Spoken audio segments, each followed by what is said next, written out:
जय हिंद दोस्तों, मैं साई सुमित कुमार आप सबका स्वागत करता हूं आपके अपने YouTube channel only study zone पर। आज हम लोग बात करने वाले हैं। हम लोग पढ़ रहे हैं भारतीय संविधान एवं राज्य व्यवस्था, जिसका भाग 1 हम लोग पढ़ चुके हैं ऑलरेडी। जिसमें हमने पढ़ा था भारत का संवैधानिक विकास। उसमें भी पार्ट 1 जो भारत का संवैधानिक विकास का था, उसमें ये था कि कंपनी के शासन के अंतर्गत जो भी संवैधानिक विकास हुए, जिसमें उन्होंने पढ़ा 1773 का अधिनियम से लेकर 1853 तक के जो भी अधिनियम आए थे बीच में, उनका हम लोग विस्तृत अध्ययन कर चुके हैं ऑलरेडी। तो जिन लोगों ने वो क्लास ना देखी हो तो आप लोग पिछली जो क्लास है वो हमारी देख लीजिएगा। ठीक, उस आप उस क्लास को पढ़ लीजिए, वो सफिशियंट है। मैं पॉलिटी जितनी पढ़ा रहा हूँ उतनी आपके लिए सफिशियंट है। आपकी जो भी वनडे एग्जाम देंगे उसमें आपकी सफिशियंट रहेगी। आज का हमारा दूसरा पार्ट है भाग 2 पॉलिटी का। इसमें क्या है, इसमें देखिए हम लोग पढ़ेंगे भारत का संवैधानिक विकास ही पढ़ेंगे, लेकिन उसमें हमने कंपनी के अंतर्गत जो भी अधिनियम पारित हुए थे उसमें वो पढ़े थे। आज हम लोग पढ़ेंगे ब्रिटिश क्राउन यानी ताज के अंतर्गत जो अधिनियम पारित हुए थे उनके बारे में। यानी 1857 क्रांति के बाद जो अधिनियम आए और भारत की आजादी से पहले, यानी 1857 से लेकर 1947 के बीच में जितने भी अधिनियम आए थे वो हम लोग पढ़ेंगे आज उनको अच्छे से। ठीक है, तो हम लिखते हैं भारत का संवैधानिक विकास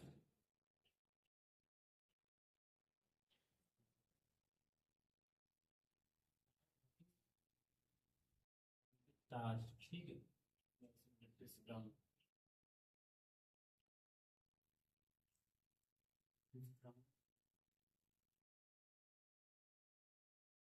के अंतर्गत पार्ट है।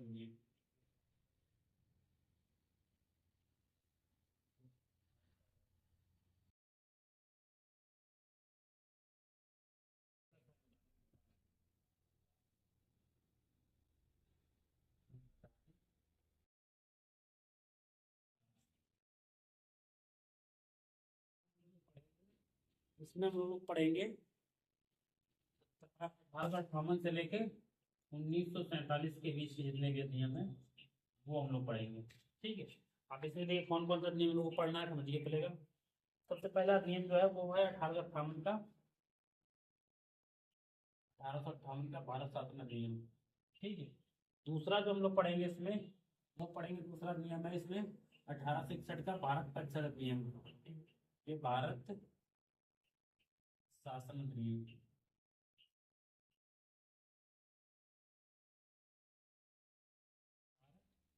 परिषद अधिनियम।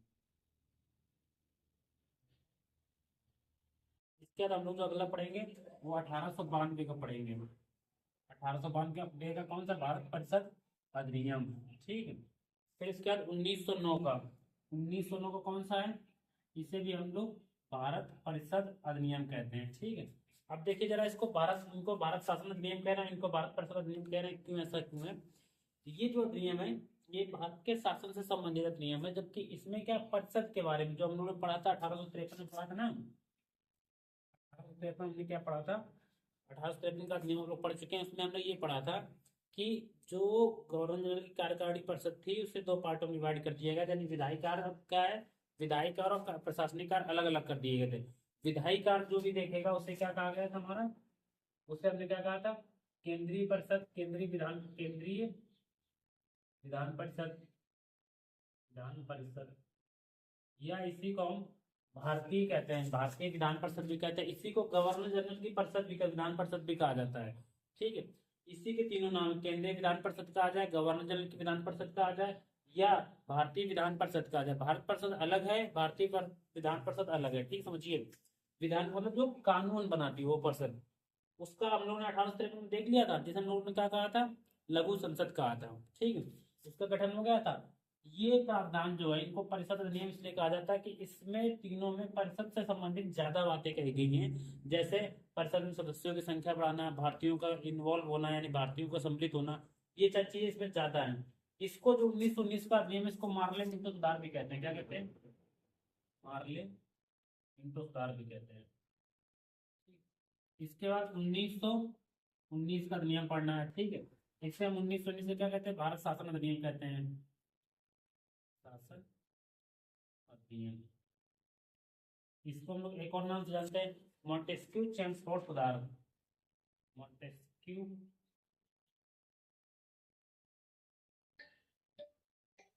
चेम्सफोर्ड सुधार, चेम्सफोर्ड सुधार के नाम से जानते हैं। इसके बाद हमारा आता है 1935 का भारत शासन अधिनियम पढ़ेंगे, और 1947 का भी हम लोग पढ़ेंगे भारत स्वतंत्रता अधिनियम। स्वतंत्रता अधिनियम। तो ये चीजें, ये 3, 3, 6, 7 जो हमारे एक्ट हैं, ये हम लोग पढ़ने वाले हैं इसमें, इस क्लास में, ठीक है। इनको विस्तृत से पढ़ेंगे, अच्छे से समझेंगे कि करके पढ़ेंगे हम लोग, ठीक है। तो हम लोग का पहला जो अधिनियम है वो है भारत शासन अधिनियम, भारत शासन अधिनियम 1858। इसके बारे में हम लोग पढ़ते हैं, ठीक है। आप लोग ये नोट कर लीजिए, ये हम लोग जो है पढ़ेंगे सीक्वेंस से एक एक करके। तो सबसे पहले हमने क्या बताया आपको, 1858 का भारत शासन अधिनियम।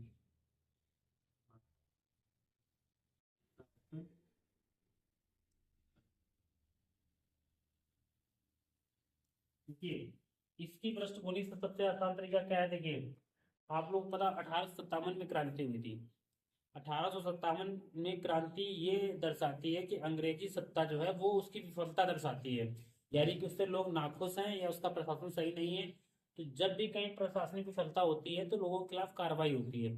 इसमें भी कार्रवाई होगी। इसमें क्या कार्रवाई होगी, पहले तो कंपनी के शासन समाप्त कर दिया जाएगा। क्या क्या कार्रवाई होगी वही इसमें प्रावधान किए गए थे वो। इसमें सबसे पहले क्या किया जाएगा, कंपनी का शासन, BEIC का किया जाएगा।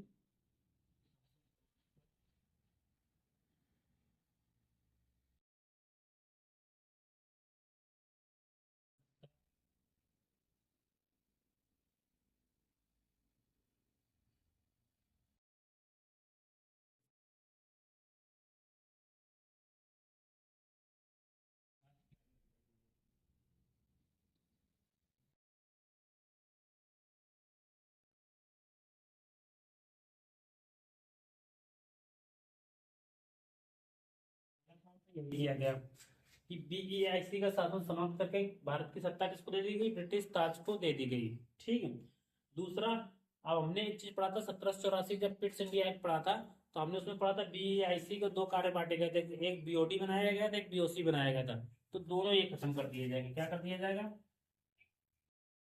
BOD यानी बोर्ड ऑफ डायरेक्टरेट यानी कि निर्देशक मंडल, ठीक है, और BOC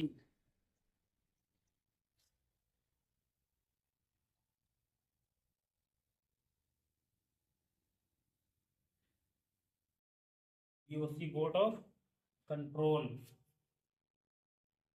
को समाप्त कर दिया गया।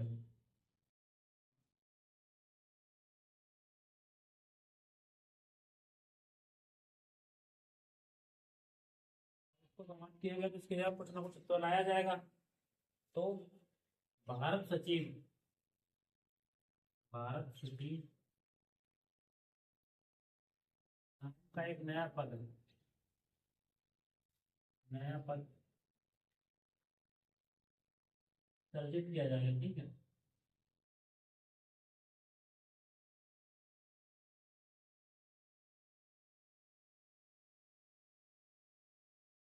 ये जो भारत सचिव है, ये जो ब्रिटेन की संसद है वहां का कैबिनेट मंत्री होगा, ठीक है।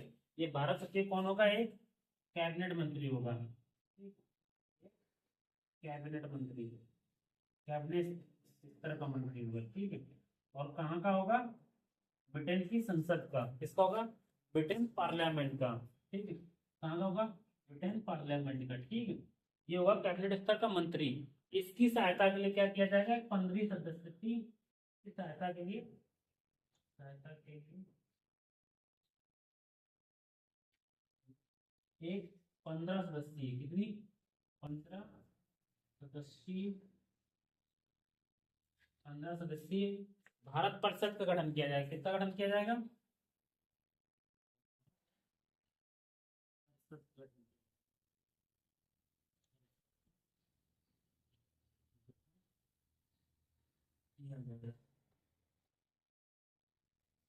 ये दोनों चीज क्लियर हो गई। भारत परिषद का गठन किया जाएगा। देखो वो केंद्रीय विधान विधान परिषद या भारतीय विधान परिषद वो अलग है। ये भारत परिषद अलग है, ठीक। तो भारत परिषद का गठन किया जाए किसकी सहायता के लिए? भारत सचिव को जो पद का सृजन किया गया है। और ये परिषद कितने सदस्य की होगी? इसमें 15 सदस्य होंगे, ठीक है। और ये सब कहाँ बैठे हुए हैं? ये बैठे हुए हैं इंग्लैंड में। वहां से ही देख रहे हैं भारत का शासन एक प्रकार से। और इनको जो सैलरी वैली मिलेगी वो किससे कहाँ से मिलेगी? भारत के राजस्व से सैलरी मिलेगी।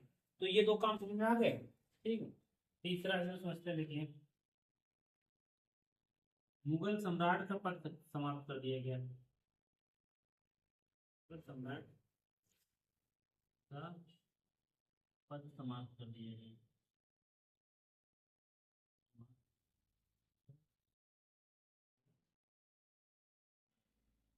ठीक, ये इसमें प्रावधान किया गया, मुगल सम्राट का पद समाप्त कर दिया गया, ठीक है।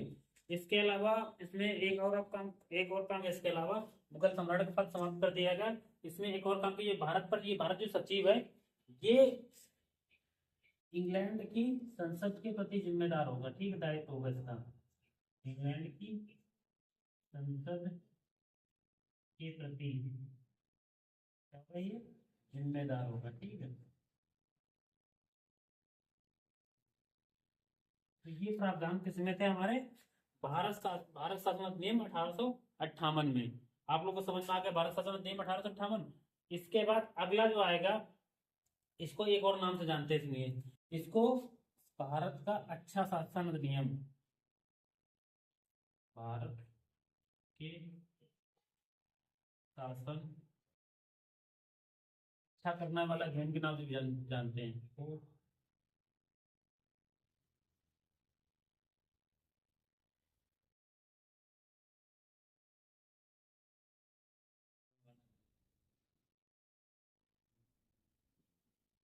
इसको इस नाम से भी जानते हैं, याद रखिएगा। भारत शासन अधिनियम को भारत के शासन को अच्छा करने वाला अधिनियम के नाम से भी जानते हैं। ये सारे प्रावधान किसमें थे? 1858 के भारत शासन अधिनियम में, ठीक है। अगला जो आएगा 1861 का जो भारत परिषद अधिनियम आएगा, ये काफी इंपॉर्टेंट अधिनियम है। इसमें कई सारे ऐसे प्रावधान दिए किए गए थे जो डायरेक्ट आपसे एग्जाम में पूछ लेता है। चलिए इसको हम लोग रेज करते हैं, अगला हम लोग पढ़ते हैं।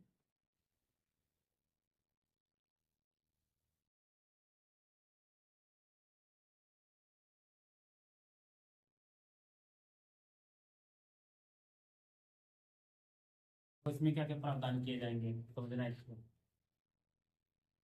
सबसे पहले तो क्या है कि जो गवर्नर जनरल, अब तो वायसराय हो गया ना। हाँ, उसमें हम लोगों ने एक चीज और गलती कर दी 1858 वाले में, कि गवर्नर जनरल का नाम अब बदल के क्या कर दिया गया था? वायसराय कर दिया गया था। किसमें किया गया था? 1858 वाले में, ठीक है। यही चीज मैं मिस कर रहा था। अब इसके बाद हम लोग आगे बात करते हैं, भारत का संविधान नियम 1861 की बात करते हैं। इसमें देखिए क्या क्या प्रावधान किए गए थे। 1861 वाले प्रावधान ये किया गया, पहला प्रावधान ये किया गया कि गवर्नर जनरल की, सॉरी, वायसराय नाम कर दिया गया ना, वायसराय की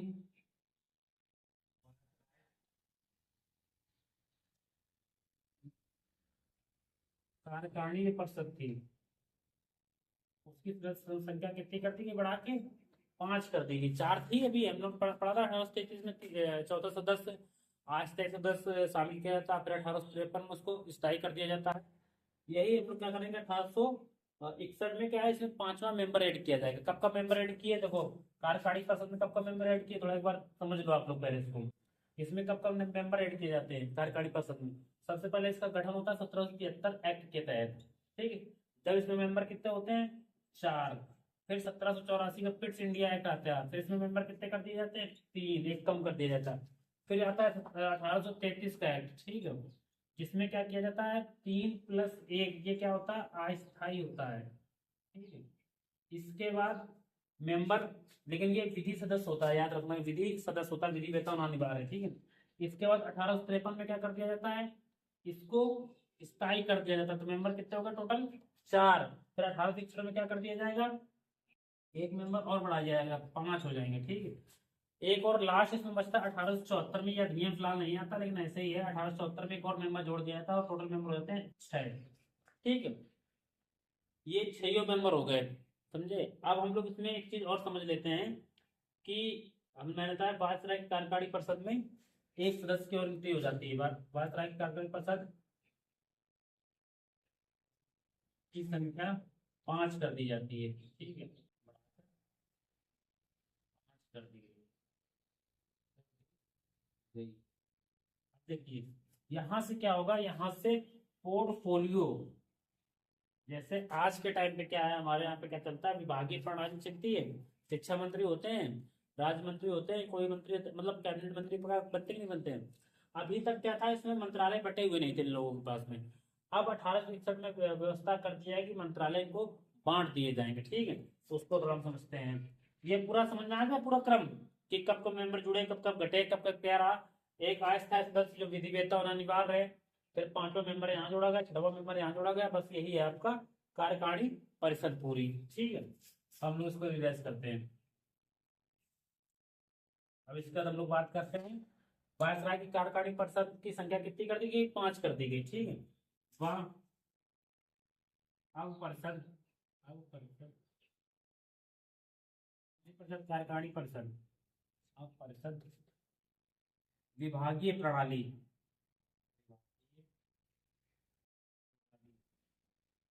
या इसी को हम लोग कहते हैं पोर्टफोलियो सिस्टम, पोर्टफोलियो सिस्टम,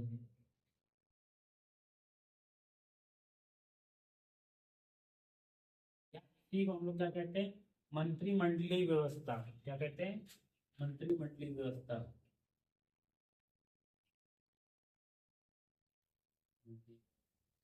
की शुरुआत हुई।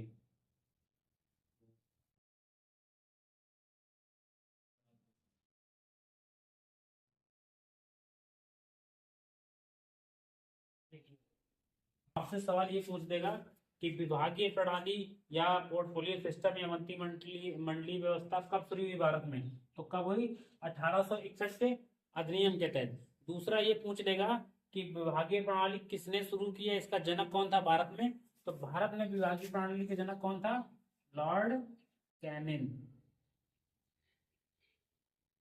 कैनिंग, भारत में, भारत में विभागीय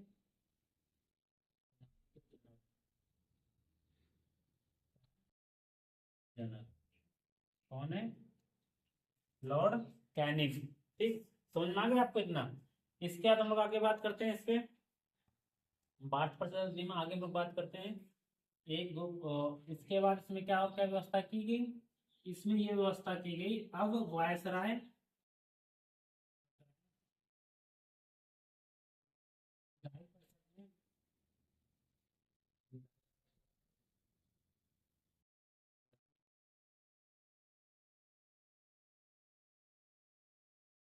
को मनोनीत कर सकता था, सदस्यों को मनोनीत कर सकता था। मनोनीत मतलब इनको, जैसे राष्ट्रपति मनोनीत करता है ना कि 4 मेंबर यहाँ से वो कर लिए, यहाँ से मनोनीत कर लिए, वैसे ही क्या है, वायसराय विधायी परिषद में सदस्यों को मनोनीत कर सकता था।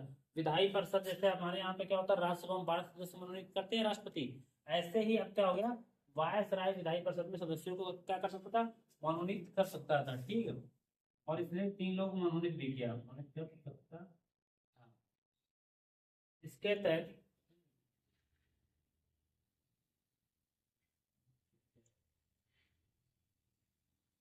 पहली बार, पहली बार विधायी परिषद में, विधायी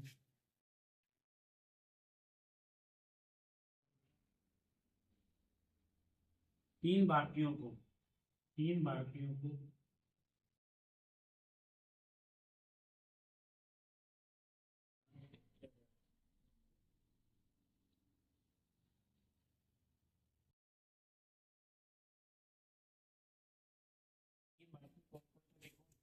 मूलतः सवाल, मूलतः वायसराय की जो विधायी परिषद थी या केंद्रीय विधान परिषद, ठीक है, ये एक ही नाम है। या कहीं कहीं वायसराय का गवर्नर जनरल भी यूज कर देते हैं वर्ड, ये 1857 में चेंज हुआ। अगर पूछ दे कि इसमें पहली बार कब जो है भारतीयों को मनोनीत किया गया, तो 1861 में। कौन किससे किसे मनोनीत किया गया, तो 3 लोग थे।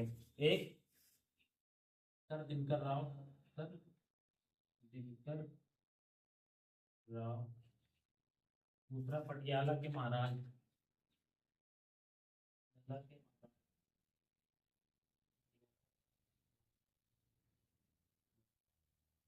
तीसरा है बनारस के राजा, बनारस के राजा। तीन तीन व्यक्तियों को क्या किया गया, मनोनीत किया गया।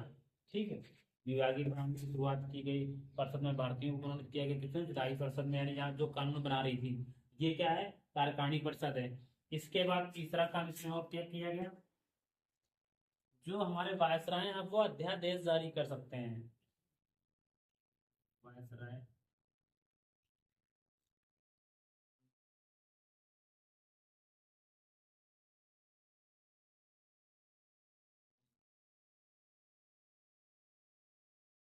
जारी,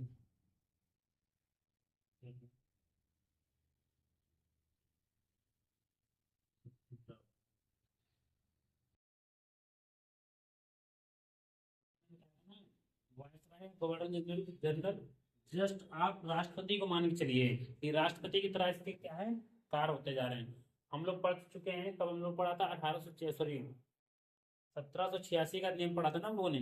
1786 का नियम में क्या क्या, कौन कौन सी पावर दी गई थी गवर्नर जनरल को, एक वीटो पावर दी गई थी और एक प्रधान सेनापति की पावर दी गई थी, कमांडर इन चीफ की पावर दी गई थी। एक वो हमारे राष्ट्रपति को पहले से उपलब्ध है ना, वही सेम ऐसे वायसराय जैसे अध्यादेश जारी करने की पावर राष्ट्रपति को किसमें 1 2 3 में है, सेम अध्यादेश जारी करने की शक्ति किसको दी गई, वायसराय को दी गई। ठीक है, इतना होगा काम। इसका हम लोग आगे बात करते हैं, आगे हम लोग बात करते हैं इसमें क्या है, बात इसमें, इसमें क्या किया जाए, हम लोगों ने पढ़ा था, देखिए जब आप स्टार्ट करोगे 1773 से लेकर 1833 तक केंद्रीकरण होता है। केंद्रीकरण का मतलब होता है पावर का सेंट्रलाइजेशन, पावर एक व्यक्ति के पास में आ जाए। ठीक है, और क्या होता है, धीरे धीरे पावर बम्बई और मद्रास से छीन के किसके पास पहुंच जाती है, सारी कलकत्ता के जो गवर्नर जनरल होता है उसके पास पहुंच जाती है। फिर इसके बाद डिसेंट्रलाइजेशन यानी कि विकेंद्रीकरण, यानी कि पावर का सेपरेशन, ये हमें स्टार्ट होता है इसमें। और इसमें क्या किया जाता है, शक्तियों का विकेंद्रीकरण किया जाता है।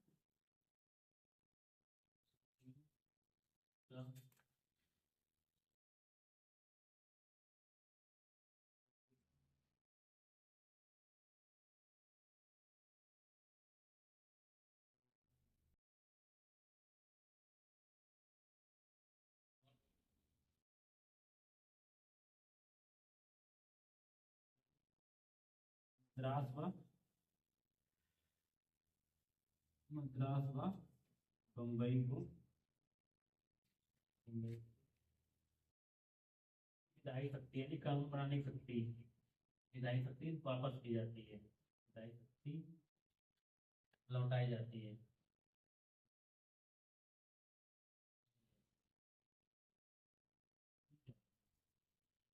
कब छीनी गई थी, 1833 अधिनियम के तहत 1833 का नियम क्या किया जाता है, बम्बई और मद्रास से उनकी कानून बनाने की शक्ति छीन ली जाती है और वही शक्ति अब किस में दे दी जाएगी, 1861 के नियम में उनको वापस मिल जाती है। ठीक है, ये हमारा हो गया 1861 का नियम।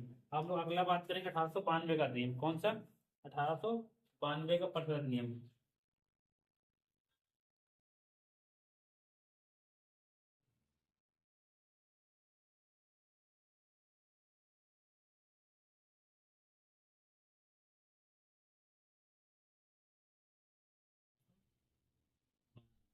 ठीक है, इसकी बात करते थे कि इसमें क्या क्या प्रावधान है, इसको समझते थोड़ा एक बार हम लोग।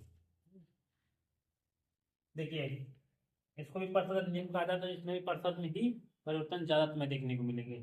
सबसे पहले इसमें क्या काम किया जाता है कि जो भारतीय, आपने ये देखा 1861 में भारतीय लोगों को किसमें, विधायी परिषद में शामिल कर लिया गया है। अब इन्हीं भारतीयों को अधिकार दिया जाएगा इसमें कि ये लोग जो बजट होगा उस पर क्या कर सकते हैं, बजट के संबंध में ये प्रश्न पूछ सकते हैं। ठीक है, तो इनको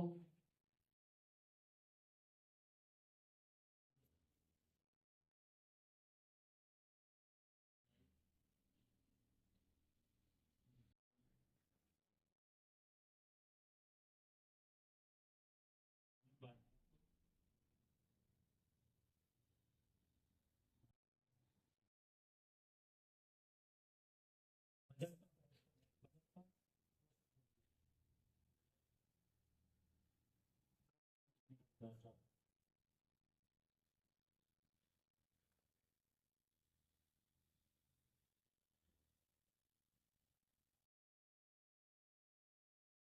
तो पूरक प्रश्न नहीं पूछ सकते थे।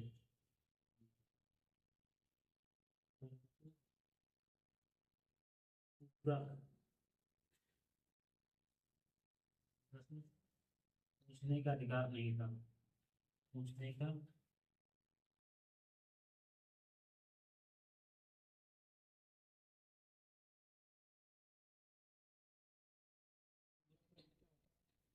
पूरा प्रश्न आप ऐसे समझो, जैसे हमने कोई प्रश्न पूछा, सामने वाले ने कोई उत्तर दिया, और हमारे मन में और प्रश्न उस उत्तर से संबंधित और प्रश्न हमारे मन में उठे। जैसे मान लो मैंने किसी व्यक्ति से पूछा कहाँ जा रहे हो आप, तो उसने कहा दिल्ली जा रहा हूँ। तो मेरे मन में विचार उठा कि किस किस साधन से जाओगे दिल्ली, तो ये पूरक प्रश्न हो गया। यानी कि आप कोई प्रश्न पूछो, सामने वाला उत्तर दे, फिर उसी में से आप खोज के दूसरा प्रश्न पूछो, यानी कि आपके मन में और विचार आए, तो वो पूरक प्रश्न हो जाता है। जैसे अगर किसी व्यक्ति ने इसमें क्या है जवाब दे दिया, किसी ने कहा कि जो है बजट के संबंध में किसी ने कुछ जवाब दिया मान लीजिए, और भारतीयों ने प्रश्न पूछा, तो अब क्या है कि भारतीयों को अगर उसने उत्तर दे दिया है तो दोबारा उस पर प्रश्न पूछने का अधिकार नहीं है। ये होता है पूरक प्रश्न। पूरक का मतलब होता है अपनी संतुष्टि के लिए व्यक्ति जो है सवाल करता है, जब तक वो किसी के उत्तर से संतुष्ट नहीं होता तो बार बार सवाल करता है, वो प्रश्न क्या कहलाएंगे, पूरक प्रश्न कहलाएंगे। तो इसमें क्या है, विधायी परिषद में शामिल भारतीयों को बजट पर प्रश्न पूछने का अधिकार मिला, परंतु पूरक प्रश्न पूछने का अधिकार नहीं था। ठीक है, पहला। दूसरा इसमें पॉइंट क्या होता है,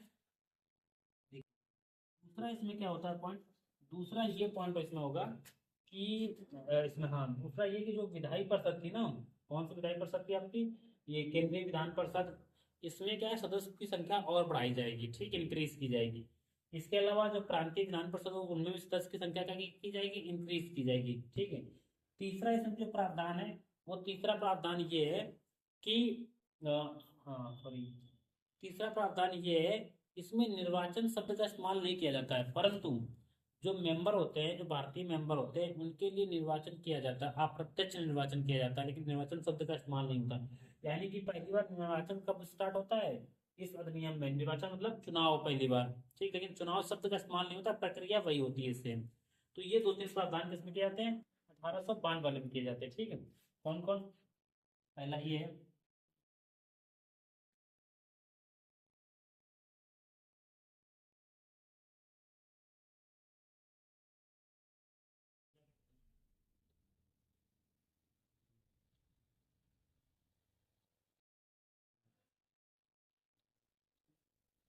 और कैसा निर्वाचन होता है, अप्रत्यक्ष निर्वाचन होता है, अप्रत्यक्ष निर्वाचन।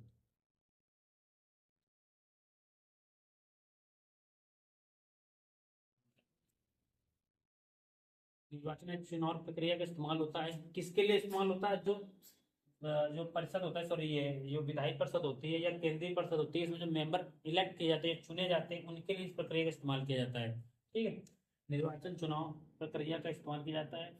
अप्रत्यक्ष निर्वाचन होता है इसमें। ठीक है, अप्रत्यक्ष निर्वाचन का मतलब ये होता है कि डायरेक्ट लोग, जैसे हम लोग क्या होता है, जैसे प्रधानमंत्री का चुनाव होता है, डायरेक्ट हम लोग चुनते हैं कि हाँ प्रधानमंत्री का हम लोग वोट देने जा रहे हैं। ठीक है, अप्रत्यक्ष क्या होता है, जैसे राष्ट्रपति का चुनाव है, इसमें हम लोग वोट नहीं देने जाते हैं, यानी कि जिसमें क्या है कि हमारे द्वारा चुने गए प्रतिनिधित्व के माध्यम से ही लोग चुने जाएं। तो यहाँ पर निर्वाचन चुनाव प्रक्रिया का इस्तेमाल होता है, अप्रत्यक्ष निर्वाचन होता है। ठीक है, परंतु परंतु चुनाव शब्द का इस्तेमाल नहीं होता, परंतु चुनाव शब्द का प्रयोग नहीं होता।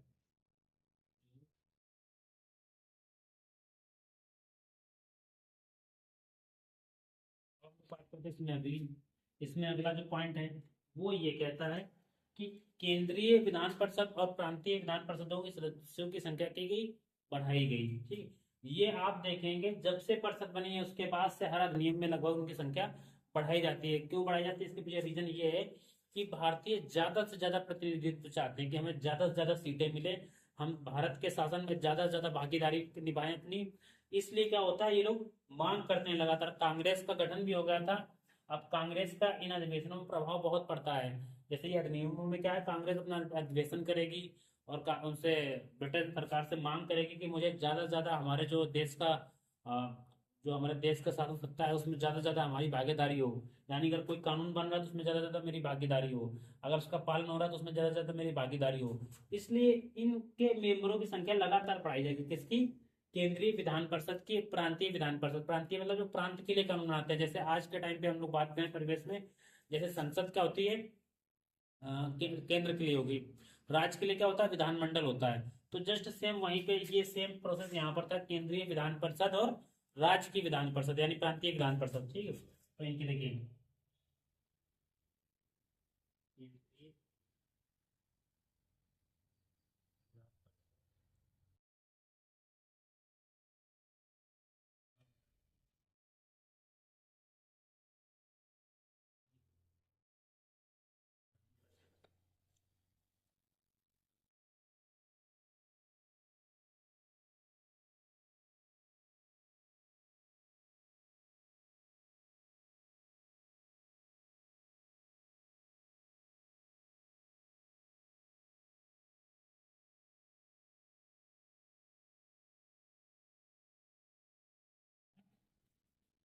केंद्रीय विधान परिषद व प्रांतों की विधान परिषद में क्या किया गया, सदस्यों की संख्या बढ़ाई गई। ये किसका प्रमुख प्रावधान थे, भारत परिषद नियम 1892 का। अगला जो हमारा आता है पार्लियामेंट सुधार 1909, उसकी हम लोग बात करते हैं। ठीक है, ये दोनों समझ में आ गए होंगे। 1861 का भारत परिषद नियम, भारत परिषद नियम 1892 क्या क्या प्रावधान किया गया अच्छे से। हम लोग अगले को इसको क्या कहते हैं, भारत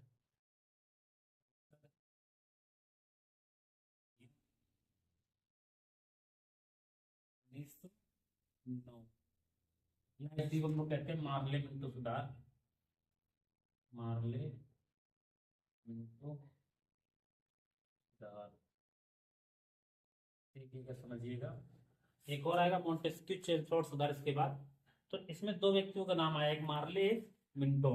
ठीक है, मार्ले कौन है, मिंटो कौन, थोड़ा इनको पहले समझते हैं। देखिए जो, अब जैसे हमने 1858 का पढ़ा, उसमें दो व्यक्ति आ जाते हैं, एक तो भारत का वायसराय आता है, दूसरा एक भारत का सचिव आता है। लेकिन सचिव का पद बड़ा माना जाता है, वो इंग्लैंड में बैठ के एक कैबिनेट मंत्री होता है, वहां से बैठ के भारत की शासन सत्ता में प्रभाव डाल रहा होता है। तो यहाँ दो जो व्यक्ति है, पहला जो है मार्ले, ये भारत सचिव है, जॉन मार्ले इसका पूरा नाम होता है, जॉन मार्ले।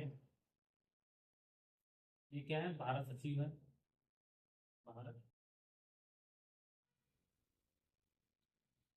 दूसरा जो व्यक्ति है मिंटो,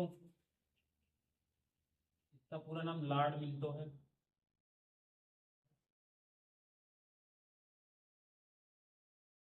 लॉर्ड मिंटो, ये कौन है, वायसराय है। ये कौन है, वायसराय, वायसराय। तो इसको इन दोनों के विचार से आया, इसलिए इसको क्या कहते हैं, पार्लियामेंट सुधार भी कहते हैं। अब इसमें हम एक करके प्रावधान पढ़ेंगे क्या क्या है। सबसे पहले जो सबसे इसका इंपॉर्टेंट प्रावधान है, जो सबसे ज्यादा एग्जाम में पूछा जाता है, वो पूछा जाता है पृथक निर्वाचन प्रणाली की शुरुआत इन्होंने की। क्या पृथक, क्या किया इन्होंने, पृथक निर्वाचन प्रणाली, सांप्रदायिक निर्वाचन प्रणाली की शुरुआत इन्होंने की। सांप्रदायिक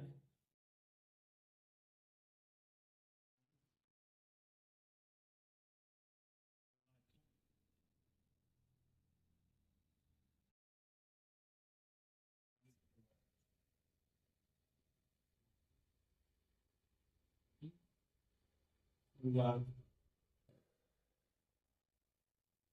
ये देखिए पृथक निर्वाचन प्रणाली क्या है, इसको समझिए। पृथक, सॉरी, सांप्रदायिक निर्वाचन प्रणाली क्या है। सांप्रदायिक निर्वाचन प्रणाली का सिस्टम ये था, इसको आप देसी भाषा में बताऊं, जैसे मान लीजिए किसी क्षेत्र में हिंदू मुसलमान दोनों रहते हैं। ठीक है, इन्होंने ये स्टार्ट कर दिया कि अब इस क्षेत्र में क्या होगा कि मुसलमान अगर सीट है, जैसे एससी सीट होती है, हमारे यहाँ पे एससी एसटी सीटें आती ही नहीं आती है। एससी सीट में ये व्यवस्था कर दी जाए कि एससी सीट में सिर्फ एससी कैंडिडेट ही वोट देगा, या एसटी सीट आई तो एसटी कैंडिडेट ही सिर्फ वोट देगा, बाकी लोग कोई वोट नहीं करेंगे। ये सांप्रदायिक निर्वाचन सिस्टम था। यानी ये सिस्टम किया गया मुसलमानों के लिए कि मुस्लिम जो सीट आरक्षित होगी उस पर मुसलमान ही खड़ा होगा और सिर्फ मुसलमान ही वोट देगा उसे। ठीक है, तो ये था सांप्रदायिक निर्वाचन प्रणाली की शुरुआत की गई। किसने की गई, सांप्रदायिक। अगर पूछता आपसे सांप्रदायिक निर्वाचन प्रणाली की शुरुआत कब हुई, तो आपका 1900, भारत परिषद नियम 1909, या इसको पार्लियामेंट सुधार भी कहते हैं, के तहत सांप्रदायिक निर्वाचन प्रणाली की शुरुआत हुई। ठीक है, अब अगला सवाल आपसे पूछते हैं कि सांप्रदायिक निर्वाचन प्रणाली के जनक किसे कहते हैं। तो देखो, इसका जनक जो कहते हैं, इसका सांप्रदायिक निर्वाचन प्रणाली का जो जनक है वो उसे कहते हैं किसको, मार्ले मिंटो को। ठीक है, सॉरी लॉर्ड मिंटो को, मार्ले मिंटो नहीं, लॉर्ड मिंटो को भारत में सांप्रदायिक निर्वाचन प्रणाली का जनक कहते हैं। ये यहीं से हिंदू मुस्लिम स्टार्ट होता है, जो भारत के विभाजन का बहुत बड़ा कारण भी बनता है, इतना याद रखिएगा। ठीक है, तो सांप्रदायिक निर्वाचन प्रणाली की शुरुआत हो गई। दूसरा, चुनाव प्रणाली को मान्यता मिली, चुनाव प्रक्रिया को या प्रणाली को मान्यता मिली। मतलब क्या इसका, देखिए हम लोगों ने 1892 में चुनाव तो शुरू कर दिया, लेकिन हमने चुनाव शब्द का इस्तेमाल नहीं किया। ठीक है, वो एक प्रकार से ऐसी प्रक्रिया थी जिसका कोई संवैधानिक वो नहीं था, यानी कोई एक प्रकार से कोई इसके संबंध में कानून नहीं है, ऐसे ही स्टार्ट कर दी गई। अब इसको क्या किया गया, चुनाव प्रणाली को मान्यता दे दी गई, और चुनाव अब स्पष्ट तौर पे चुनाव होगा। किनका होगा चुनाव, जैसे ये मेंबर हैं। अच्छा, ये सांप्रदायिक निकाय प्रणाली की शुरुआत जो की गई है वो किन मेंबरों को लेके, ये भी तो समझिए थोड़ा।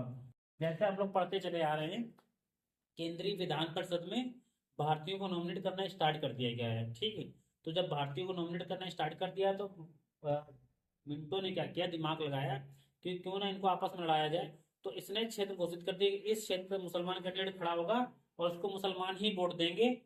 ऐसे क्या है कि दुराभाव पैदा होगा, और केंद्रीय विधान परिषद की सदस्य संख्या कितनी कर दी गई, बढ़ा के 60 कर दी गई। ठीक है, केंद्रीय विधान परिषद है, केंद्रीय विधान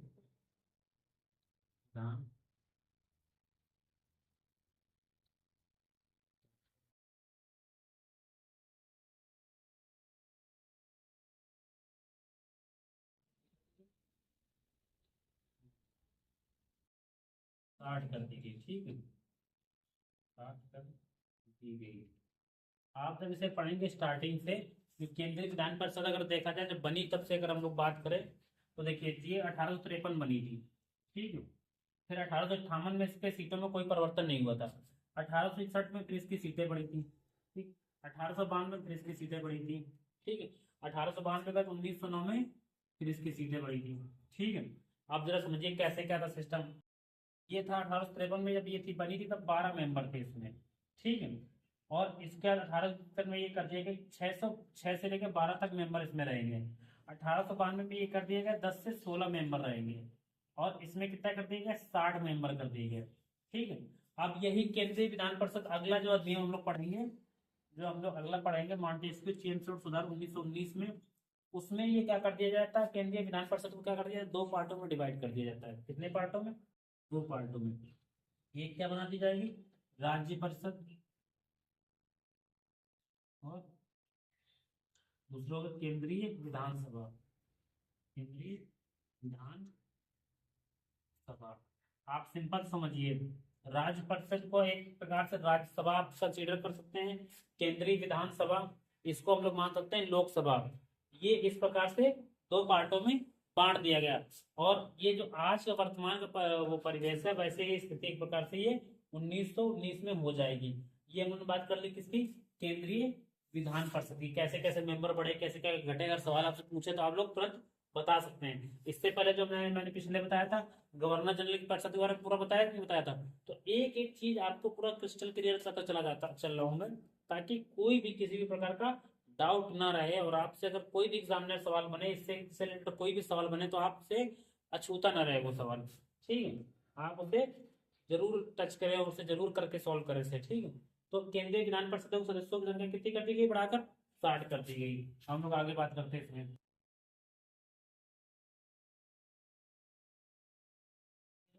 इसमें इसमें एक और काम किया गया, एक काम क्या किया गया, जो वायसराय की कार्यकारिणी परिषद थी, वायसराय की कार्यकारिणी परिषद, वायसराय की कार्यकारिणी परिषद में,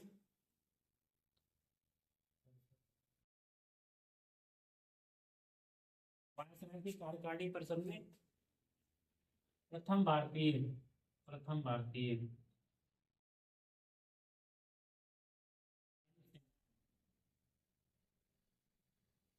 कितना था?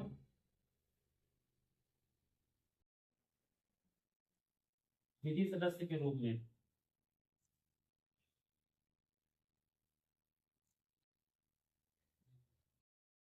चयन होता है, नियुक्त किए जाते हैं, ठीक है। अब समझिए इस चीज को। जो हम लोगों ने पढ़ी थी वायसराय की कार्यकारिणी परिषद, जिसके बारे में हम लोग पढ़े थे कैसे कैसे उसके मेंबर बढ़े, कब तक मेंबर बढ़े, और कैसे कैसे वो पोर्टफोलियो सिस्टम पे काम करना उसने स्टार्ट किया। अब उसमें प्रथम भारतीय की भी नियुक्ति हो गई थी। पहला भारतीय कौन था? अगर पूछ दे कि वायसराय की कार्यकारिणी परिषद में प्रथम भारतीय कौन नियुक्त किया गया? सत्येंद्र सिन्हा। अगर वो पूछ दे कि किस रूप में, जैसे हमने बताया ना कि एक पोर्टफोलियो सिस्टम स्टार्ट हो गया, तो पोर्टफोलियो मतलब विभागीय, जैसे विधि सदस्य होगा कोई, कोई जो है राजस्व सदस्य होगा, यानी राज्य मंत्री होगा कोई, ठीक है, सॉरी राजस्व मंत्री होगा कोई, कोई वित्त मंत्री होगा। ऐसे ही ये क्या थे? विधि मिनिस्टर थे एक प्रकार से। विधि सदस्य के रूप में कौन चुने गए? सत्येंद्र सिन्हा। इसके बाद हम लोग आगे इसमें आगे बात करते हैं भारत का संविधान अधिनियम 1909 में। देखिए सांप्रदायिक निर्वाचन प्रणाली की शुरुआत हुई, किसने शुरुआत की? जनक कौन था? लॉर्ड मिंटो, ठीक है। इसका चुनाव प्रणाली को मान्यता मिली, यानी चुनाव प्रणाली शुरू 1892 में हो गई थी, लेकिन मान्यता इसमें मिली। केंद्रीय विधान परिषदों के सदस्यों की संख्या कितनी कर दी गई? बढ़ाकर 60 कर दी गई। वायसराय की कार्यकारिणी परिषद में प्रथम भारतीय किसे चुना गया? सत्येंद्र सिन्हा को चुना गया, विधि सदस्य के रूप में चुना गया, ठीक है। ये है आपका। हाँ, एक और सवाल, एक और चीज रह गया इसमें कि पूरा प्रश्न जो लास्ट क्लास में हम लोग पूछे थे बजट में, इसमें क्या है? पूरा प्रश्न पूछने का।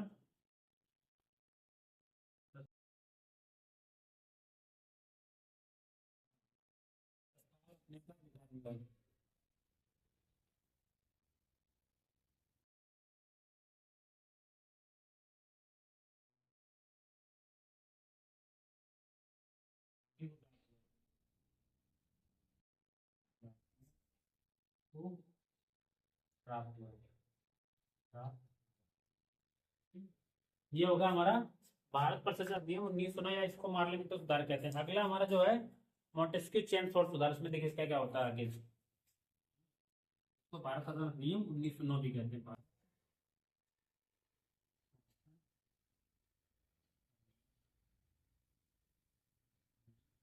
1919 भी कहते हैं। इसी को मॉन्टेग्यू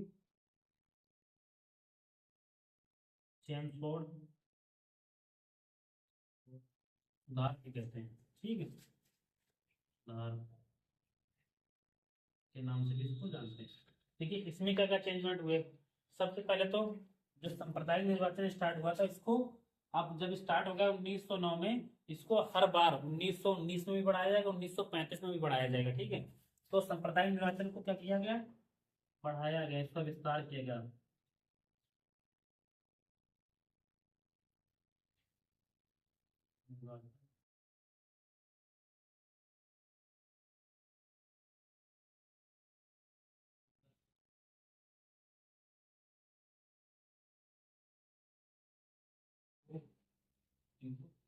ठीक, सारी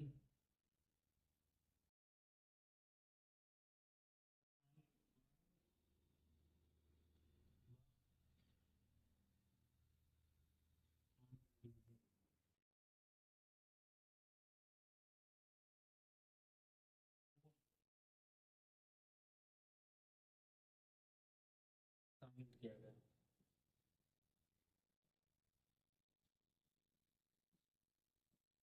यानी पहले मुसलमानों के लिए ही एक पृथक निर्वाचन की व्यवस्था की गई थी, जिसमें मुसलमान कैंडिडेट खड़ा होकर मुसलमान ही वोट देगा। अब सिख के लिए भी कर दिया गया, ईसाई के लिए भी कर दिया गया, एंड इंडियन के लिए भी कर दिया गया।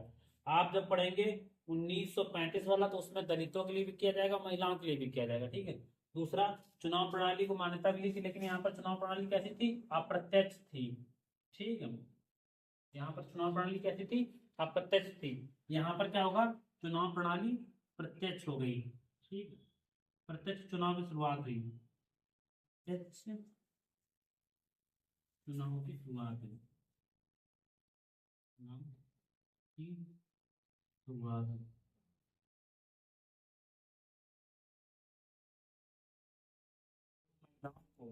महिलाओं को मतदान करने का अधिकार पहली बार किसमें मिलता है? 1909 में, 1919 में, ठीक। एवं महिलाओं को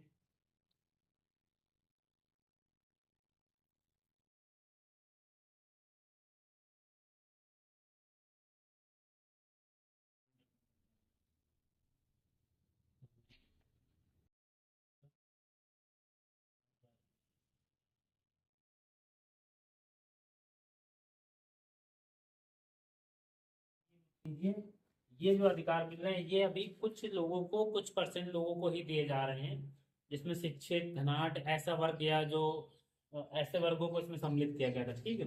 लेकिन सभी को अभी मतदान करने का अधिकार नहीं था। महिलाओं को मतदान मतदान करने का अधिकार था, यानी जो पढ़ी लिखी महिलाएं होंगी, जो शिक्षित होंगी, जो उद्यमी टाइप की होंगी, ऐसी महिलाओं को दिया गया था। इसमें आगे हम लोग बात करते हैं, हम बताएंगे निर्वाचन विस्तार होगा, प्रत्यक्ष चुनाव की शुरुआत हो गई। इसके बाद इसमें देखिए आगे क्या किया जाता है, आगे ये किया जाता है, प्रांतों में द्वैत शासन की शुरुआत की जाती है। प्रांतों में द्वैत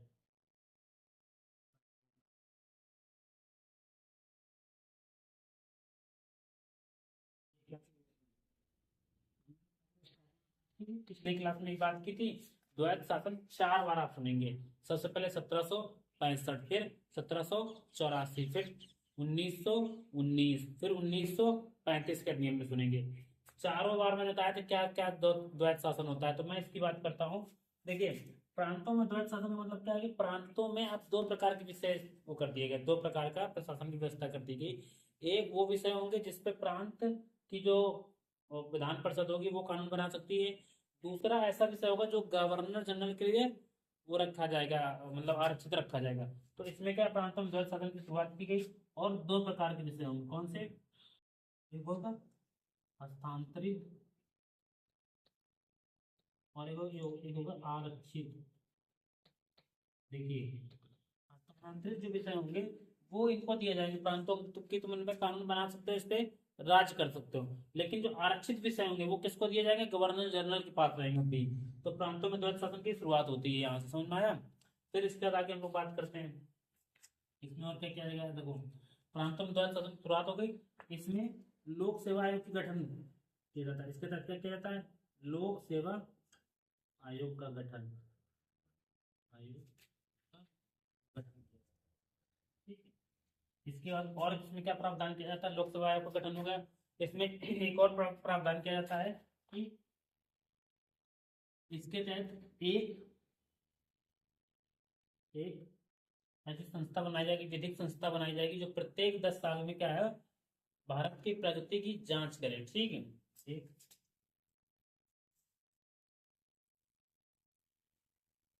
एक विधि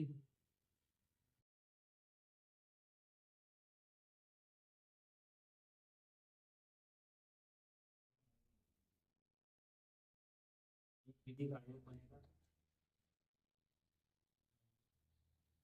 का गठन किया जाएगा। तो प्रत्येक 10 वर्ष में 10 वर्ष में प्रत्येक 10 वर्ष में प्रगति जो हुई है ना भारत की, जो भी चीज हो, प्रत्येक 10 वर्ष में प्रत्येक 10 वर्ष में जो अधिनियम आया, जैसे भारत शासन अधिनियम आया, तो इसकी प्रगति की जांच करेगा, यानी इसकी रिपोर्ट प्रस्तुत करेगा। प्रत्येक 10 वर्ष में अपनी रिपोर्ट प्रस्तुत करेगा, अपनी रिपोर्ट प्रस्तुत करेगा,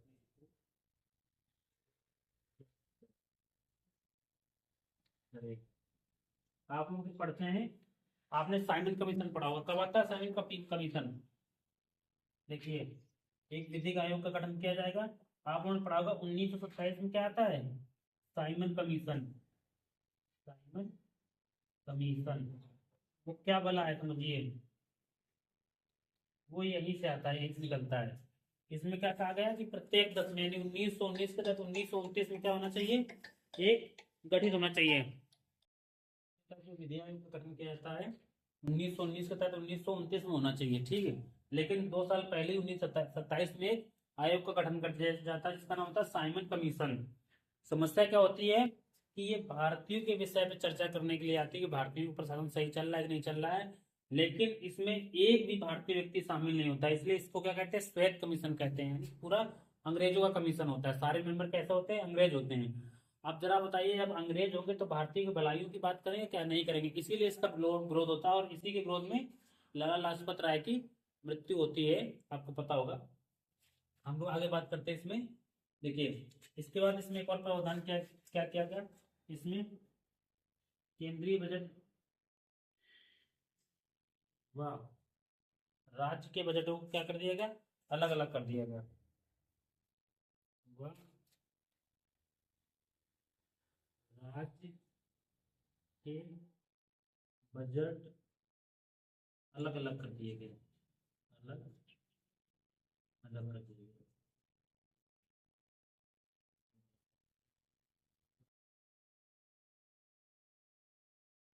जो हमने अभी इसमें डिस्कस किया था, क्या डिस्कस किया था थोड़ी देर पहले, कि जो केंद्रीय विधायी परिषद थी, केंद्रीय विधायी परिषद थी, अब उसे दो भागों में, केंद्रीय विधायी परिषद को, विधान परिषद को, विधान परिषद को दो भागों में, किसमें किसमें, एक राज्य परिषद बन जाएगा इसका, केंद्रीय राज्य परिषद,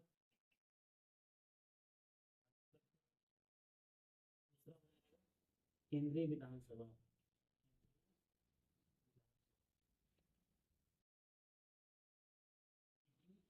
राज्य की तरह जैसे क्या है, राज्य परिषद का मतलब राज्यसभा एक प्रकार से, केंद्रीय विधान परिषद मतलब विधानसभा, सॉरी लोकसभा जैसे होती है, इसकी जगह पे ये बन गई। तो केंद्रीय विधान परिषद को क्या कर दिया, दो पार्टों में यानी द्विसदनीय कर दिया गया इसको, द्विसदनात्मक विधायी परिषद हो गई अब, ठीक है।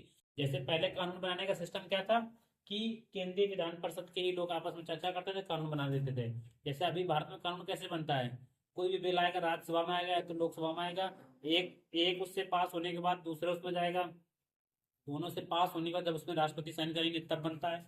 ऐसी व्यवस्था ये यहाँ पर हो गई तुम्हारी लगभग, ये दोनों विधानसभा जो केंद्रीय विधानसभा और राज्य परिषद जब पास करेगी कोई बिल, उसके बाद किसके पास जाएगा, गवर्नर जनरल का, गवर्नर जनरल से पास कर देगा और कानून बन गया। तो ये किस व्यवस्था की गई, धीरे धीरे देखो, इसीलिए इसको कहते हैं संवैधानिक विकास क्रम।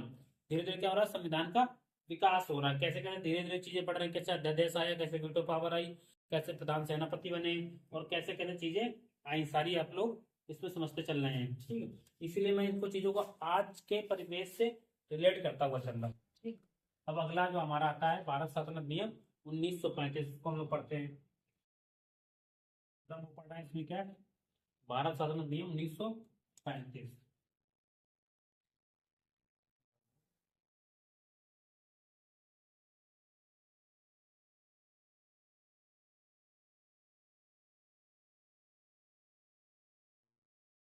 देखिए इसको हम समझेंगे, इसको हम लोगों ने पढ़ा था 1919 का अधिनियम, जिसके तहत एक विधिक आयोग बनाया गया था, जिसका नाम साइमन कमीशन था। 1927 में आता है, साइमन कमीशन अपनी रिपोर्ट प्रस्तुत करता है, जिस पर उस रिपोर्ट पर चर्चा के लिए हम लोग पढ़ते हैं गोलमेज सम्मेलन, जो पढ़ते हैं गोलमेज सम्मेलन, जो पढ़ते हैं हम लोग, लंदन में जो आयोजित होते हैं गोलमेज सम्मेलन, गोलमेज सम्मेलनों का आयोजन किया जाता है।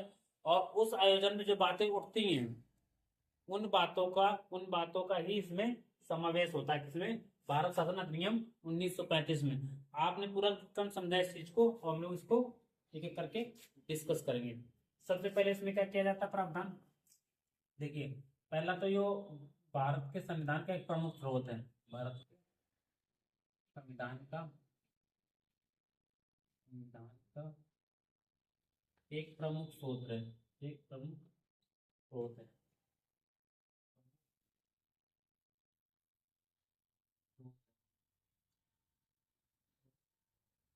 लगभग कहते हैं कि 395 में 200 आर्टिकल तो लगभग कहते हैं यहीं से ले लिए गए, भारत शासन अधिनियम 1935 से, ठीक है। इसके बाद अगला इसमें हम लोग बात करेंगे, देखिए इसमें की जाती है बात, एक अखिल भारतीय संघ की स्थापना की बात की जाती है, अखिल भारतीय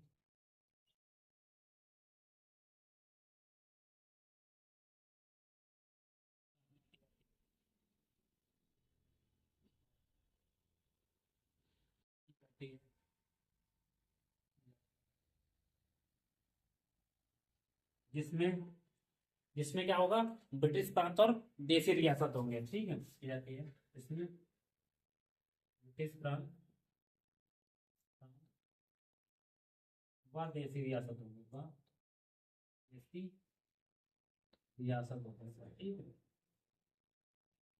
फिर इसमें आगे क्या किया जाता है, देखिए इसमें ये, इसमें अभी हम लोग पढ़ रहे थे प्रांतों में द्वैत शासन की बात की जाती है, अब इसमें क्या किया जाएगा, केंद्र में द्वैत शासन कर दिया जाएगा, ठीक है।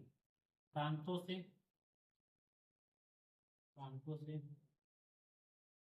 द्वैत शासन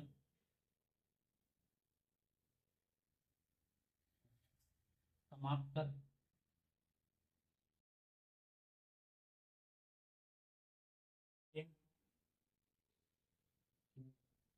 वैध शासन लागू कर दिया जाता है केंद्र में, वैध शासन लागू कर दिया जाता है, शासन लागू कर दिया जाए।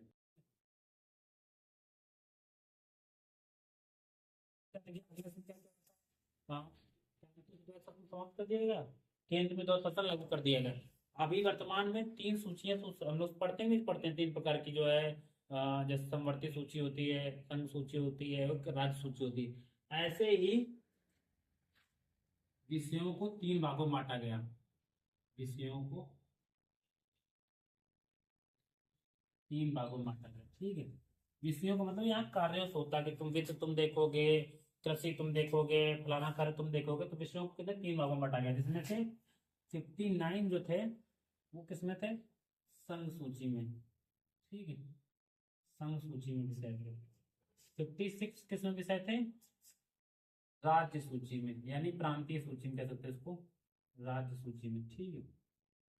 और 36 किसमें थे, समवर्ती में विषय थे, ठीक है, समवर्ती सूची। इसके बाद हम लोग बात करते हैं इसमें और क्या क्या प्रॉब्लम। अभी हम लोग ने ऊपर पढ़ा था महिलाओं को मतदान का अधिकार किसमें दिया गया, 1919 में, ठीक है। इसमें महिलाओं के लिए भी सांप्रदायिक निर्वाचन की व्यवस्था की जाती है, यानी कि अब महिला व दलितों के लिए, महिला व दलितों, महिलाओं व दलितों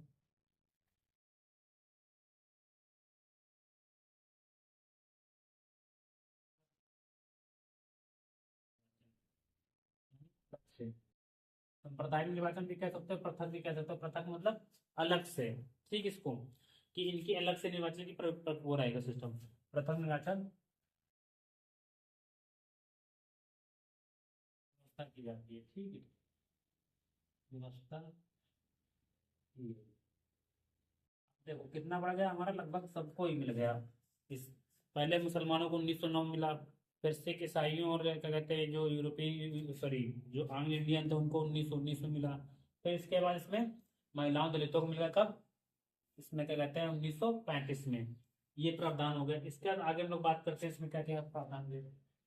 देखिए, बर्मा को भारत से अलग करने का प्रावधान हुआ, बर्मा मतलब म्यांमार को, ठीक है, तो भारत से अलग करने का प्रावधान,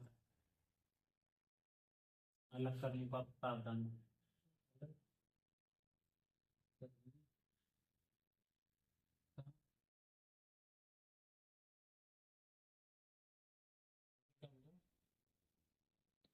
उन्नीस सौ सैंतीस में बर्मा भारत से अलग हो गया, ठीक है।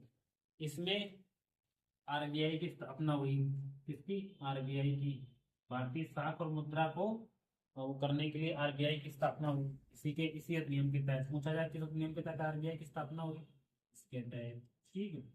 इसके बाद संघीय न्यायालय की स्थापना हुई, संघीय न्यायालय की स्थापना हुई,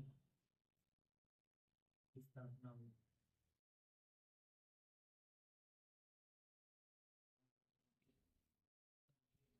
नोटिस करके इसको जोड़ा है, इसके पे जोड़ा, इसके मुख्य न्यायाधीश थे। संघीय न्यायालय की स्थापना हुई, आरबीआई की स्थापना हुई, और बर्मा को भारत से अलग किया गया। महिलाओं और दलितों की प्रथम निर्वाचन की व्यवस्था की गई, विषयों को तीन भागों में बांटा गया, ठीक है। प्रांतों में द्वैध शासन समाप्त कर, कहाँ, केंद्र में द्वैध शासन लागू किया गया। अखिल भारतीय संघ की स्थापना की गई, और ब्रिटिश प्रांत व देश रियासतों को इसमें शामिल किया गया अखिल भारतीय में, ठीक है। संविधान का एक प्रमुख स्रोत है। इसके अलावा इसमें देखिए और क्या क्या है। हाँ, इसमें एक और प्रावधान किया गया कि हम लोगों ने संघ लोक सेवा आयोग की स्थापना पड़ी थी कब, 1919 वाले अधिनियम के तहत हुई। इसमें क्या किया जाएगा, प्रांतीय संयुक्त व संघ सेवा आयोग, सेवा आयोग, आयोग का गठन किया जाएगा इसके तहत भी, ठीक है। अब समझिए, प्रांत जैसे यूपीपीएससी होता है ना, प्रांतों की वो करवाता है ना, संयुक्त क्या होता है, संयुक्त होता है जब दो प्रांतों की कोई एक ही आयोग वैकेंसी कराए, जैसे मान लो उत्तराखंड यूपी से अलग हो गया, अब अलग होते ही तुरंत तो उसका यूपी, उसका जो है क्या कहते हैं यूके ट्रिपल एस सी जो होता है ना, सॉरी यूके पीपीएससी होता है ना, यूके पीएससी जो होता है यानी कि उत्तराखंड पब्लिक सर्विस कमीशन, उसका तुरंत तो गठन हो नहीं गया होगा। तब तक जो है किसने किसने किसने यूपी का जो है, यानी कि उत्तर प्रदेश जो है, क्या कहते हैं, उत्तर प्रदेश सिविल सेवा चयन आयोग जो होता है, यही भर्ती किसकी करवाता है, उत्तराखंड की भी करवाता है। तो वो कैसे काम करेगा, एज अ संयुक्त संघ लोक सेवा आयोग की तरह काम करेगा, ठीक है। तो ये सारे प्रावधान किसमें होते हैं, इसमें होते हैं। और इसमें एक और चीज होती है, क्या होता है, इसके प्रावधान के तहत प्रांतों में 1937 इस अधिनियम से के तहत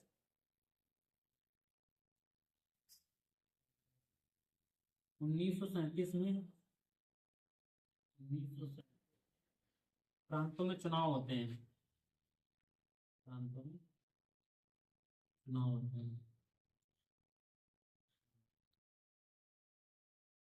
जब देश आजाद हो जाता है ना, देश आजाद होने के बाद ये भारत का जो शासन चलता है वो भारत शासन अधिनियम 1935 के तहत ही चलता है, ठीक है। ये भी याद रखिएगा। अब हम लोगों का ये होगा जो ये प्रावधान यहाँ तक हो गए। अब हमारा आज का लास्ट का जो बचता है, वो बचता है भारत का स्वतंत्रता अधिनियम 1947, भारत स्वतंत्रता अधिनियम 1947।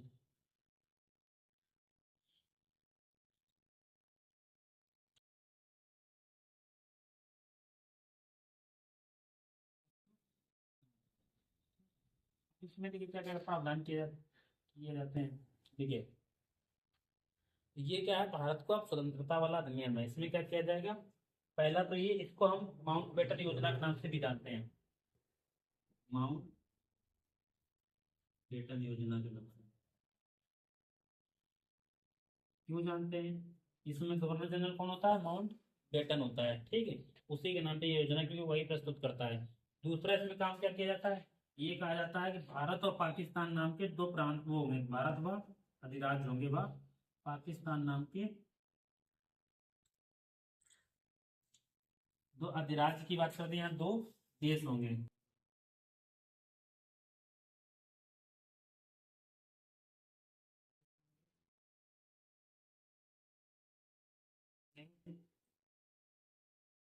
अगस्त 1947 को सत्ता सौंप दी जाएगी। सत्ता गवर्नर, सत्ता कौन सौंप देगा, वायसराय जो है सत्ता सौंप देंगे, तो दी जाएगी। ठीक। इस सत्ता किसको सौंपी जाएगी, भारत पाकिस्तान की जो संविधान सभाएं उनको, ठीक है। की सत्ता 15 अगस्त 1947 को सत्ता सौंप दी जाएगी। इनकी सत्ता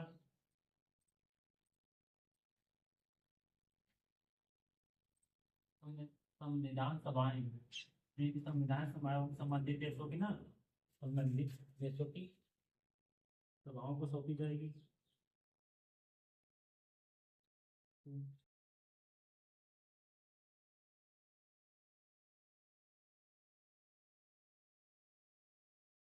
तक देश का संविधान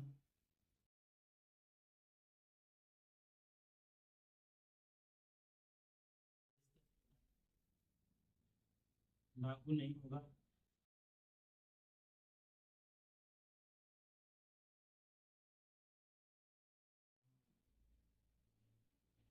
तब तक शासन किसके तहत चलेगा, तब तक शासन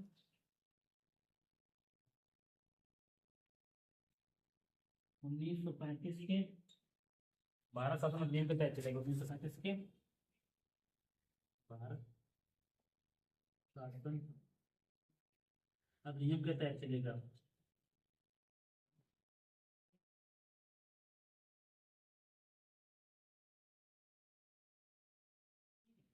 ये हो गया। इसके अलावा यहाँ गवर्नर जनरल की भी नियुक्ति की जाती है। और इसमें एक और प्रावधान ये किया गया कि देसी रियासतों को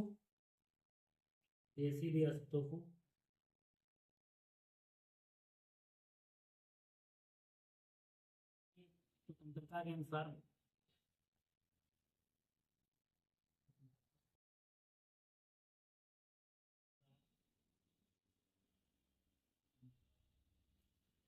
किसी भी देश में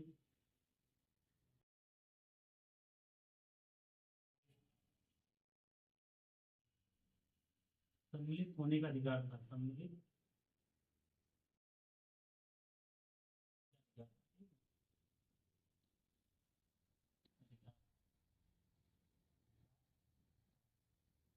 देखिए हमारा जो है पूरा भारत का संवैधानिक जो विकास था पूरा जो है क्लास कंप्लीट हो गई।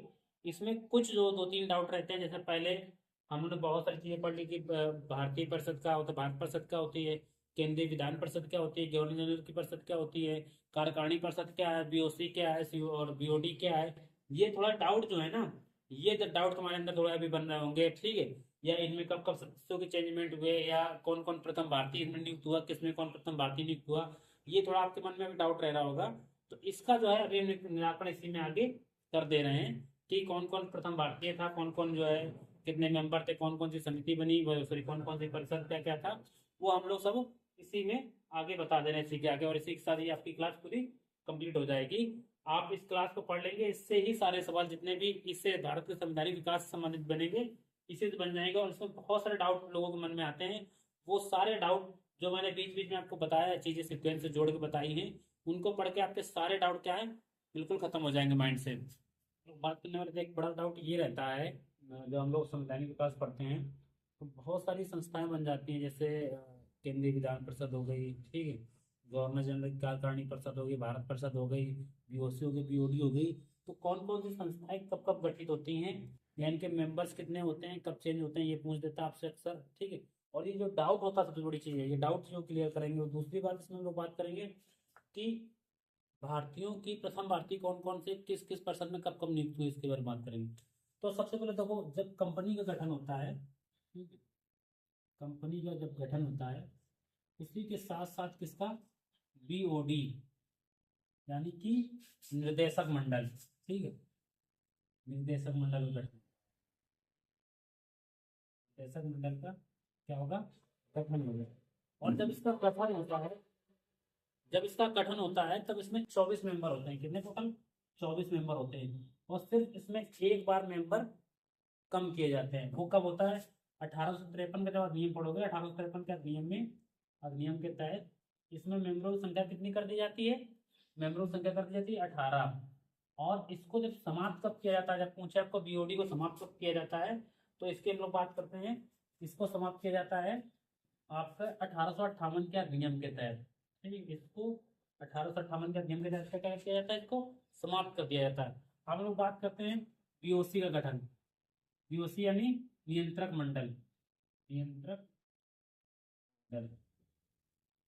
देखिए इसका गठन कब होता है, आपने 1784 का पिट्स इंडिया एक्ट पढ़ा होगा। उसमें क्या होता है, कंपनी का द्वैत शासन, यही पर कंपनी का द्वैत शासन होता है, नहीं एक निर्देशक मंडल है, नियंत्रक मंडल आ जाते हैं। तो 1784 के एक्ट के तहत इसका क्या होता है, गठन होता है। इसमें भी 15 मेंबर होते हैं। और इसकी समाप्ति कब होती है, 1858 के अधिनियम के तहत ये दोनों साथ क्या है, एक साथ समाप्त हो जाते हैं। कब समाप्त हो जाते हैं, 1858 के अधिनियम के तहत, 1858 के अधिनियम के तहत क्या होता है, समाप्त हो जाता है, ठीक है, ये समाप्त हो जाती है, ठीक। बीच में इसका एक एक दो सवाल से जो और रिलेटेड बनते हैं, मेंबर इसके भी 15 होते हैं, ठीक है। कितने मेंबर होते हैं, 15। और इसमें क्या होता है, एक चीज और ये बनती है कि 1992, सॉरी 1892, सॉरी 1792 जब आप नियम पढ़ोगे ना, इसमें एक पॉइंट ये आता है कि इनके सदस्यों को वेतन किससे दिया जाएगा, भारतीय राजस्व से दिया जाएगा। ये पॉइंट किसमें कहा गया है, 1792 वाले में, ठीक है। ये दो पॉइंट हो गए। तीसरी दो संस्थाएं की, तीसरी हमारी संस्था होती है गवर्नर जनरल की कार्यकारिणी परिषद, गवर्नर जनरल,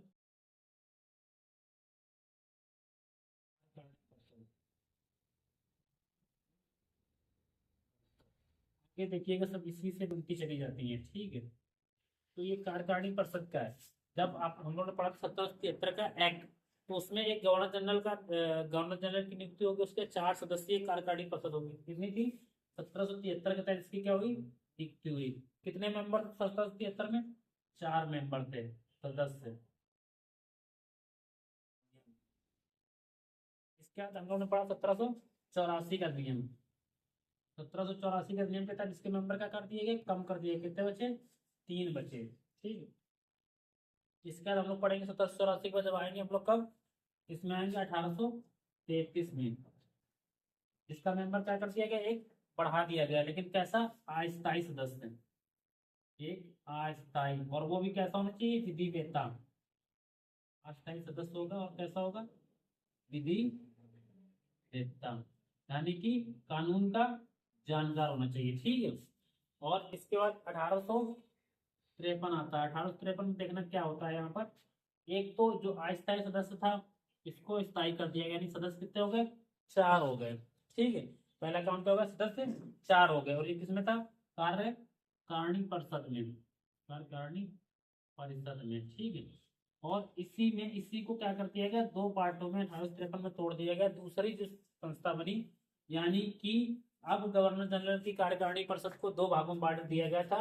विधायी कार्य देखने के लिए क्या क्या किसका गठन कर दिया गया था, केंद्रीय विधान परिषद का, केंद्रीय विधान परिषद का, विधान परिषद का गठन कर दिया गया, ठीक है।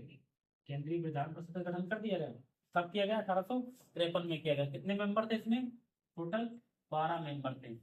अब समझिए, जो केंद्रीय विधान परिषद का गठन किया गया है, इसी में क्या है, इसी को हम लोग भारतीय विधान परिषद भी कह सकते हैं, इसी को हम लोग गवर्नर जनरल की परिषद भी कहते हैं, ठीक, विधान परिषद भी कहते हैं।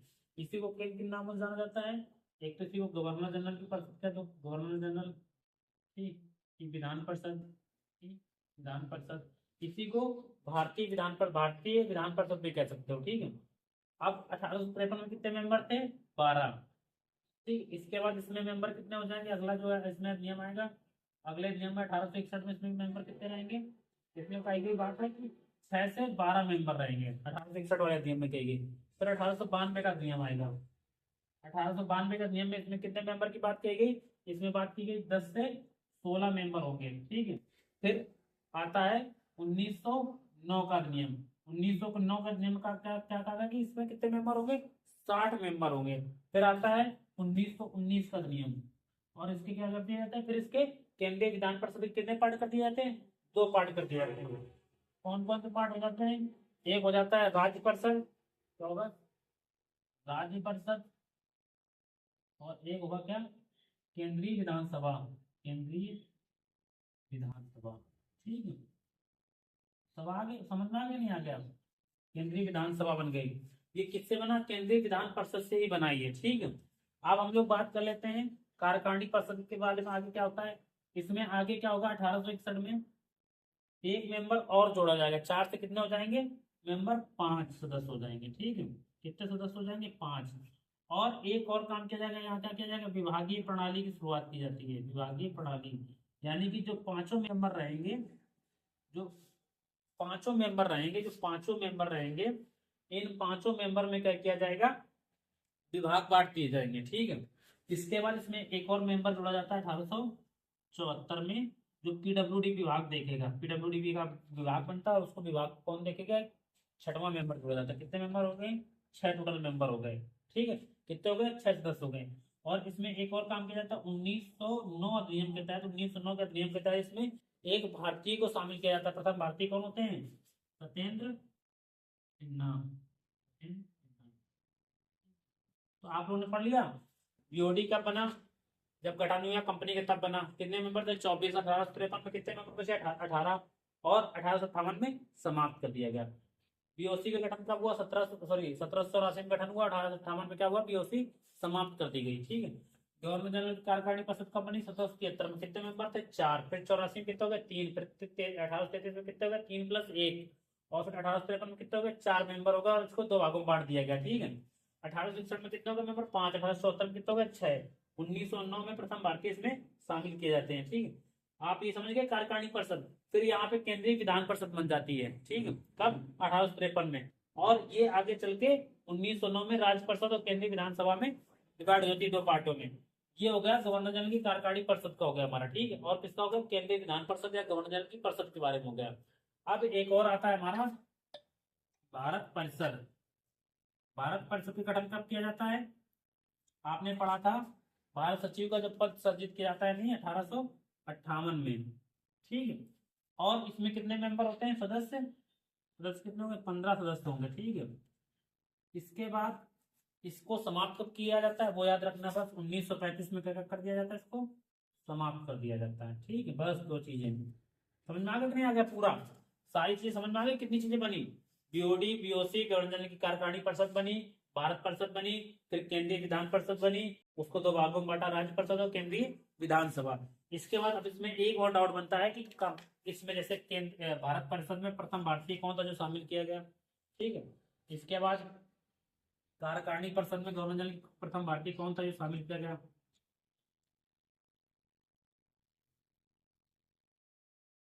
परिषद,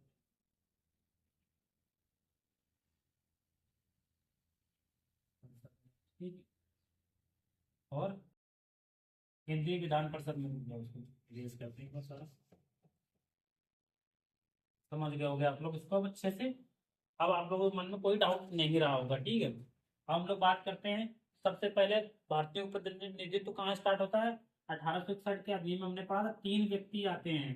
कौन कौन व्यक्ति आते हैं, 3 व्यक्ति आते हैं। किसमें शामिल होते हैं, केंद्रीय विधान परिषद में, इतना याद रखिए। किसमें शामिल होते हैं, केंद्रीय विधान परिषद में, विधान परिषद में। कौन कौन व्यक्ति होते हैं, 3। Sir Dinkar Rao, sir Dinkar Rao. दूसरे कौन होते हैं, पटियाला के महाराजा साहब, पटियाला के महाराजा। तीसरे कौन होते हैं, बनारस के राजा, बनारस के राजा। ये होगा, ये केंद्रीय विधान परिषद में शामिल होते हैं। कब शामिल होते हैं, 1861 में। इसके बाद 1907 में आपने मार्ले में तो सुना होगा ना, तो जॉन मार्ले जो था, जॉन मार्ले कौन था, जॉन मार्ले जो था वो भारत का सचिव था। इसकी सहायता के लिए परिषद बनाई गई थी, कौन, भारत परिषद। तो जॉन मार्ले ने भारत परिषद में, भारत परिषद में 2 भारतीयों को, 2 भारतीयों को, ठीक, भारतीयों को, किनको किनको, देखो एक सैयद हुसैन गिलगामी के नाम सुना होगा आप लोगों ने, सैयद हुसैन गिलगामी।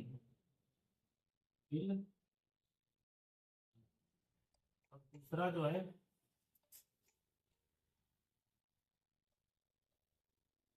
दूसरा जो है उनका नाम है कृष्ण गोविंद गुप्ता, कृष्ण गोविंद गुप्ता, ठीक है। इन 2 व्यक्तियों को शामिल किया गया, ठीक है। किसमें शामिल किया गया, भारत परिषद में। कब शामिल किया गया, 1907 में। किसने किया, जॉन मार्ले ने।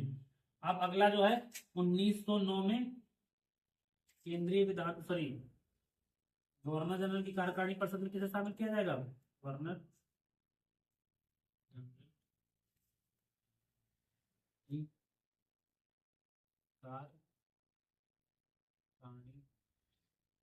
परिषद में, ठीक। कार्यकारिणी परिषद में सत्येंद्र सिन्हा को शामिल किया जाता है, सत्येंद्र सिन्हा को, ठीक। प्रथम भारतीय होते हैं सत्येंद्र सिन्हा। और किस सदस्य के रूप में, विधि सदस्य के रूप में, विधि सदस्य के रूप में शामिल किया जाता है। तो मैं आशा करता हूँ आप लोगों को समझ में आ गया होगा पूरा, आपको पूरा जो है पूरा पल्ले पड़ गया होगा अच्छे से। अब ये मान लीजिए कोई भी डाउट आपका इससे संबंधित, किससे, भारत के संवैधानिक विकास से संबंधित नहीं होगा आपका, तो आप लोगों को अगर वीडियो अच्छा लगा हो तो चैनल को सब्सक्राइब कर लीजिए। और मेरी डेली क्लासेस आपको ऐसे ही मिलेंगी, एक एक क्लासेस जो है आपको मिलते रहेंगे। और बहुत मतलब आप ये समझ लीजिए, इसको पढ़ने के बाद आपको किसी और किताब से पढ़ने की जरूरत नहीं है, इतने में आपका सफिशियंट है।